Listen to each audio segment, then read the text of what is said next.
নমস্কার বন্ধুরা, শুভ টক্স শোতে স্বাগতম। এবার মালদ্বীপ বুঝতে পারবে ভারতের সাথে টক্কর নিলে তার কি পরিণাম হতে পারে। মালদ্বীপ চীনের কথায় ভারতের সাথে সম্পর্ক খারাপ করেছিল। এর যে ভয়ঙ্কর পরিণাম হবে সেটা ভাবতেও পারেনি মালদ্বীপ ও চীন। ভারত মালদ্বীপে যে নিত্য প্রয়োজনীয় দ্রব্য ও খাবারদাবার সাপ্লাই করত সেগুলো বন্ধ করে দেয়া হয়েছে। এর ফলে মালদ্বীপে খাবারের সংকট লাগছে। মালদ্বীপ যদি চীন ও ইউরোপীয় দেশগুলির কাছ থেকে নিত্য প্রয়োজনীয় দ্রব্যগুলি নেয় তাহলে তার খরচ অনেক বাড়বে। মালদ্বীপের অর্থনৈতিক অবস্থা খুব ভালো না যে বেশি পরিমাণ দাম দিয়ে বিদেশ থেকে তাদের প্রয়োজনীয় জিনিস নিবে। ভারত অনেক কাছে মালদ্বীপের, এর ফলে অনেক কম খরচে মালদ্বীপে পৌঁছে যায় নিত্য প্রয়োজনীয় জিনিসগুলি। ভারত সরকার মালদ্বীপে নিত্য প্রয়োজনীয় জিনিস বন্ধ করে দেওয়ার কারণেই মালদ্বীপের বড় বড় বাজারে ভিড় লেগে গেছে এইসব জিনিসগুলি নেওয়ার জন্য।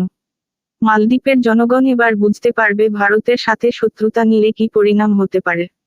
ভারতের মশলা এশিয়ার সব দেশ ভারত থেকে নেয়। এবার পাকিস্তানের মতন অবস্থা হতে চলেছে মালদ্বীপের। আবার খবর শোনা যাচ্ছে যে ভারত পেট্রোলিয়াম বন্ধ করে দেবে মালদ্বীপকে।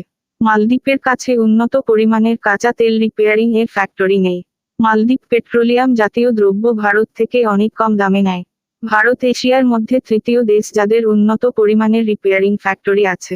ভারত থেকে পেট্রোলিয়াম জাতীয় দ্রব্য মালদ্বীপ নিলে মালদ্বীপের অনেক কম খরচ হতো। এই পেট্রোলিয়াম জাতীয় দ্রব্য মালদ্বীপ চীনের কাছ থেকে নেয় তাহলে মালদ্বীপের অনেক খরচ হবে। মালদ্বীপের প্রেসিডেন্ট মোহাম্মদ মাইজু ভারতকে 26শে জানুয়ারির প্রজাতন্ত্র দিবসে শুভেচ্ছা বার্তা পাঠিয়েছে। এখন ভারত সরকার মালদ্বীপের বিরুদ্ধে কঠোর ব্যবস্থা নিচ্ছে। মালদ্বীপে কিছু কিছু ভারতীয় ফ্যাক্টরি লাগানোর কথা ছিল, সেগুলিও শ্রীলঙ্কা ও নেপালে লাগানো হবে। মালদ্বীপ এবার বুঝবে ভারতের সাথে শত্রুতা করে তার কি পরিমাণ ক্ষতি হয়েছে। মালদ্বীপের জনগণ বুঝুক যে ভারত বিরোধী সরকারকে নিয়ে এসে তারা কত বড় ভুল করেছে।